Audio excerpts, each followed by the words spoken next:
આપ સૌને મારા સાદર પ્રણામ. આપણી આ ચેનલમાં આપ સૌનું હાર્દિક સ્વાગત છે.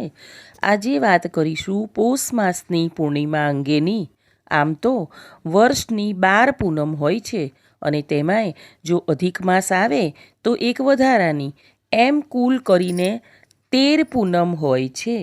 પરંતુ પોષ મહિનામાં આવતી પૂનમનું અનેરું મહત્ત્વ છે. પોષ મહિનામાં આવતી આ પૂનમને પોષી પૂનમ કહે છે. આજ દિવસે મા અંબાનો પ્રાગટ્ય દિવસ હોવાથી આ પૂનમનું મહત્ત્વ વધુ છે. આ દિવસે માની આરાધનાના વ્રતની સાથે ભાઈ બહેનના હિતની અભિવૃદ્ધિ કરતો ઉત્સવ અને શાકંભરી પૂનમ પણ છે. આ દિવસે ચંદ્રમા પોતાના પૂર્ણ આકારમાં હોય છે. પૂનમની તિથિ એ જ ચંદ્ર તેની પૂર્ણ કળાએ ખીલે છે. ધર્મગ્રંથોમાં પોષ પૂર્ણિમાના દિવસે સ્નાન અને સૂર્યદેવને અર્ઘ્ય આપવાનું વધારે મહત્ત્વ છે. આ દિવસે કાશી, પ્રયાગરાજ અને હરિદ્વારમાં ગંગા સ્નાનનું પણ ખૂબ જ મહત્ત્વ છે. જો આપણે આ બધી પવિત્ર નદીઓમાં સ્નાન ન કરી શકીએ તો ઘરે નહાવાના પાણીમાં ગંગાજળ અથવા તો તલ નાખીને પણ સ્નાન કરી શકાય છે. સૂર્ય અને ચંદ્રનું આ આશ્ચર્યજનક સંયોજન ફક્ત પોષ પૂર્ણિમાના દિવસે જોવા મળે છે. સૂર્યદેવની આરાધના એ તો એક પરંપરા છે. આ દિવસે સૂર્ય અને ચંદ્રમા બંનેની પૂજા કરવાથી દરેક મનોકામના પૂર્ણ થાય છે અને જીવનમાં આવતી તમામ મુશ્કેલીઓ પણ દૂર થાય છે. સૂર્યદેવની પૂજામાં સૂર્યને જળમાં આજના દિવસે કંકુ, ચોખા અને ફૂલ વગેરે નાખીને અર્ઘ્ય આપવું અને અર્ઘ્ય આપતી વખતે તેમના 12 નામ પણ ખાસ બોલવા તથા રાત્રે ચંદ્રની પૂજા કરો. રાત્રે પાણીમાં દૂધ, સફેદ ફૂલ અને અક્ષત નાખીને અર્ઘ્ય આપો તથા અર્ઘ્ય આપતી વખતે ઓમ સોમાય નમઃ મંત્રનો જાપ કરો. આ દિવસે માતાના ભક્તો મા અંબાની પૂજા વિધિ કરીને તેમના આશીર્વાદ પ્રાપ્ત કરે છે. વિષ્ણુ પુરાણ મુજબ મા અંબાનો હૃદયનો ભાગ ગબ્બર પર પડ્યો હતો અને તે દિવસ પૂનમનો હતો. તેથી આ દિવસને મા જગદંબાનો પ્રાગટ્યોત્સવ માનવામાં આવે છે. હવે આપણે જોઈએ કે પોષી પૂનમના દિવસે કોની પૂજા કરવી અને કઈ રીતે પૂજા કરવી. તો આ દિવસે સવારે સ્નાન કરીને તરત જ ઉપવાસનો સંકલ્પ કરવો. સ્નાન પવિત્ર નદી કે કુંડમાં કરવાનું મહાત્મ્ય છે. સ્નાન કર્યા પછી સૂર્ય મંત્રનો જાપ કરીને સૂર્ય ભગવાનને અર્ઘ્ય અર્પણ કરવું. ત્યારબાદ ચંદ્રમૌલેશ્વર મહાદેવની ભાંગ, ધતુરો તથા બીલીપત્રથી પૂજા કરવી. વરુણદેવને પ્રણામ કરવા. ત્યારબાદ ભગવાન મધુસૂદનની પૂજા કરવી. આ દિવસે કોઈ જરૂરિયાતમંદ વ્યક્તિ અથવા બ્રાહ્મણને ભોજન કરાવવું તથા યથાશક્તિ દાન આપવું. આ દિવસે સફેદ વસ્તુ તથા તલ, ગોળ, ધાબળા અને ઊનના કપડાનું દાન જરૂર કરવું. આ દિવસે ઉપવાસ અથવા તો ફળાહાર પણ કરવાનું વિશેષ મહત્ત્વ છે. આ દિવસે શાકંભરી પૂનમ એટલે કે શાકંભરી નવરાત્રિનો છેલ્લો દિવસ હોવાથી શાકંભરી માતાને શાકભાજી તથા ફળો અર્પણ કરીને તેમની પૂજા કરવી. દુર્ગા સપ્તશતીનો 11મો અધ્યાય શાકંભરી દેવીના વર્ણનનો છે, જે પણ ખાસ આજે કરવો. પીપળામાં મા લક્ષ્મીનો વાસ હોય છે, માટે આ દિવસે પીપળાની પૂજા સવાર સાંજ કરવાથી લક્ષ્મીજી પ્રસન્ન થશે. 7 પ્રદક્ષિણા પણ કરી શકાય. જો 7 પ્રદક્ષિણા ન કરી શકાય તો 1 પ્રદક્ષિણા કરો.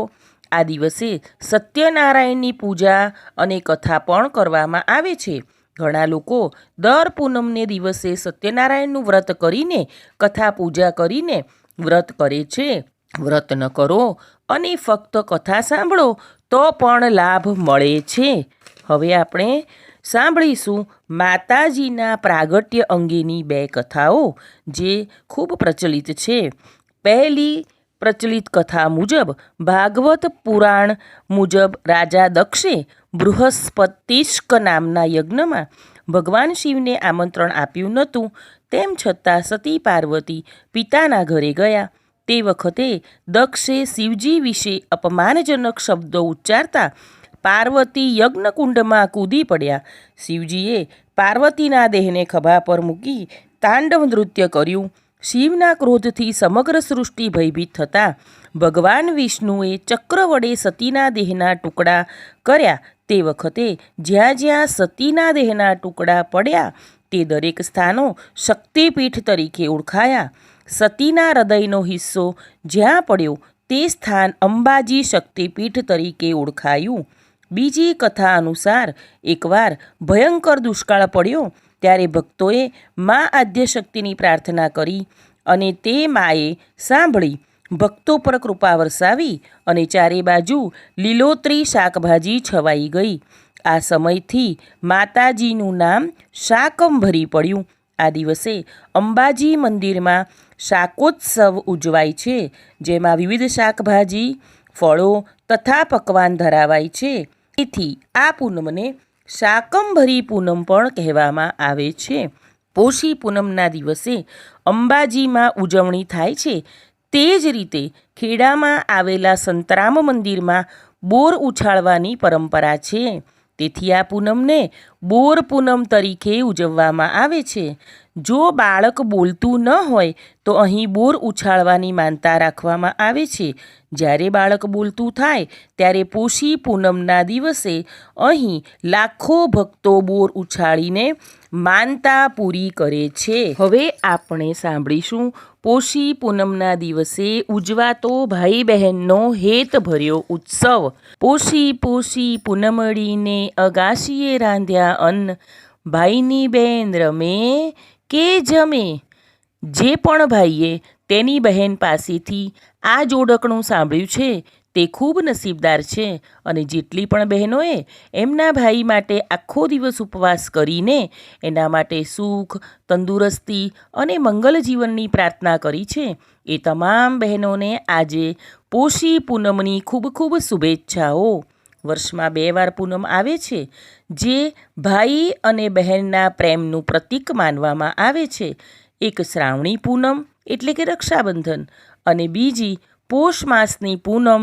પોષી પૂનમના દિવસે બહેન આખો દિવસ ભાઈની સુખાકારી માટે ઉપવાસ કરે છે અને રાત્રે આકાશમાં ચંદ્ર સામે કાણાવાળી ગોળની ભાખરી કે બાજરીનો રોટલો આંખ સામે રાખી તેમાંથી ચંદ્રને જોઈને 3 વખત પૂછે છે, પોષી પોષી પૂનમડી પોષાબેનના વ્રત, આકાશે ઉગ્યો ચાંદલિયોને નેવે રાંધી ખીર. વ્રત કરે છે બેનડીને જમે મારો વીર, ભાઈની બેન રમે કે જમે. જો ભાઈ જમવાનું કહે તો બહેન જમે અને જો રમવાનું કહે તો આખી રાત બહેનને રમવાનું હોય છે. જો કે રમવાનું કહે પછી તો ભાઈ બહેન વચ્ચે મીઠો ઝઘડો શરૂ થઈ જાય છે. પછી વડીલોની સમજાવટથી ભાઈ કહે કે મારી બેન જમે ત્યારે ખુશ થઈને બહેન ઉપવાસ તોડે છે. જે બહેનને સગો ભાઈ નથી તે બહેન પોતાના પિતરાઈ ભાઈ માટે આ વ્રત કરે છે અને તેના માટે ભગવાન પાસે ભાઈના રક્ષણની માગણી કરે છે. જો કે આ બધી પરંપરાઓ આજે ઘટતી જાય છે, છતાં પણ પોષી પૂનમનું મહત્ત્વ તો હતું, છે અને હંમેશા માટે રહેશે જ. આમ પોષી પૂનમના દિવસે જુદા જુદા દેવી દેવતાની પૂજા કરવાનું વધુ મહત્ત્વ છે. જેમ કે પીપળાની, સૂર્યદેવની, ચંદ્રની, ચંદ્રમૌલેશ્વર મહાદેવની, વિષ્ણુ અને લક્ષ્મીજીની, સત્યનારાયણની તથા શાકંભરી દેવીની. અને આજનો દિવસ એટલે કે વિશેષ દિવસ કે જે માતાજીનો પ્રાગટ્ય દિવસ છે, તેથી માની પૂજા કરીને તેમની કૃપા દ્રષ્ટિ અને આશીર્વાદ મેળવવા માટે માની પૂજા સવિશેષ કરવી. આમ આપણે પોષી પૂનમના દિવસે કોની પૂજા કરવી, મા અંબાના પ્રાગટ્યની કથા, બોર ઉછાળવાનું મહત્ત્વ અને ભાઈ બહેનના ઉત્સવ વિશે જાણ્યું. આશા રાખું છું કે આપ સૌને આ વિડીયો ખૂબ ગમ્યો હશે. મને સાંભળનારા આપ સૌનો હું હૃદયપૂર્વક આભાર માનું છું. આગળના વિડીયો જોવા તથા સાંભળવા માટે આપણી આ ચેનલને લાઇક, શેર અને સબસ્ક્રાઈબ કરજો. આપણે સૌ હંમેશા ખુશ અને નિરોગી રહીએ તેવી પ્રભુના ચરણોમાં પ્રાર્થના.